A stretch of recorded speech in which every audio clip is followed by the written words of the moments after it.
and I say this time I really mean it.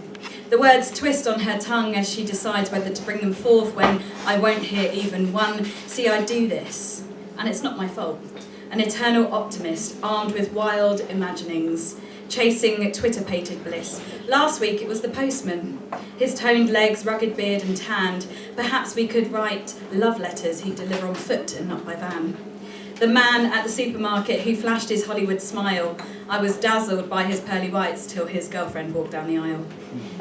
This time I really mean it. I relay it to my friend. I heard her eyes roll within her skull. Yeah, we're here again. And then there was the barman, dark skin, stubble buff.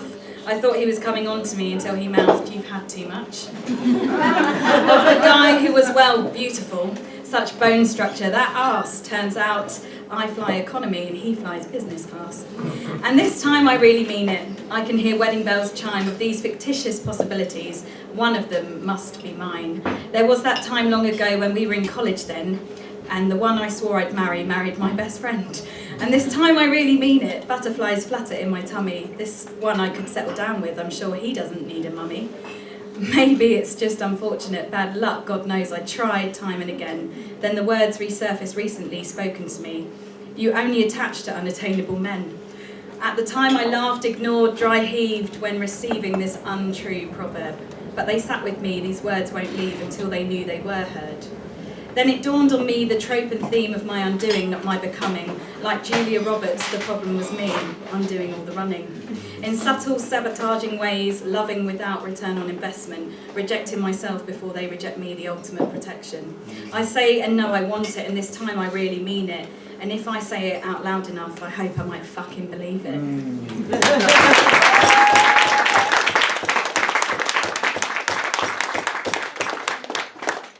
So this one is about women attacking women. Fucking hate that. It's called Strong. Strong, they said, they called her strong, has it together, don't need no one. Strong because she walks in a room full of strangers, floats like a butterfly, conversations she flavours. She doesn't flinch and looks in the eye, hugs with her strength and smiles with her eyes. Of course she can take it when you stab in the back, threatened by her abundance whilst you struggle with lack. Or the frosty reception when you sidestep and snub and expect her to take it because you know she's too much. She's so self-absorbed she invites being ignored. When she directly addresses or compliments you and mentions she can't possibly mean it or have honest intentions. Because she's strong and that means fake, don't have any feelings. Strong she can take it, so project all your shit, because in your defence you don't really mean it. Strong, they said, they called her strong, has it together, don't need no one. But you didn't see when the panic attack grips and melted her reality. She was losing it, unable to sleep, dropping weight, anorexic, depressively numb and looking for exits. Swallowing pills, carving streams in her arms. No, she's strong. What would she know of harm? Or the blows of rejection piling up, feeling less than strong. They said they called her strong, got it together, don't need no one. When realities collapsed in on her like Inception and her mother's cancer diagnosis, a whole new dimension. The only one who ever knew that loyal and generous heart while the world chewed her up and spat it out for its art. The one she could be real with, who didn't look to take or inflict all its hurts and confidence rape. Strong, she is strong, but how about detached from the hate of the world that forever attacks? For she's been more alone than you'd ever know, silently fought battles and through trauma grown.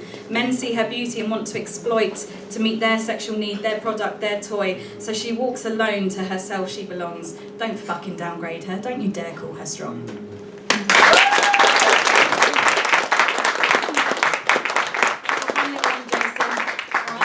It's called Fire Dancing.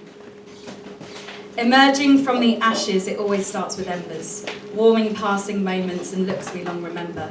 At first it's just a flicker, thoughts that strike like lightning. The push and pull of magnets, appetites inviting. Didn't realise the hunger so long it's been oppressed.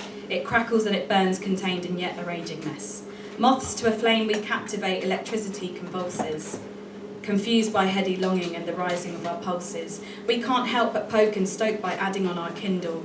The raging heat, the sweat now beads, perhaps we can't untangle. So many probabilities and questions left unanswered, but until the morning breaks you'll find me fire dancing. Let the flames engulf my lips, unlock what's held up tight. Time stands still, we hold our breath, surrendered to the night.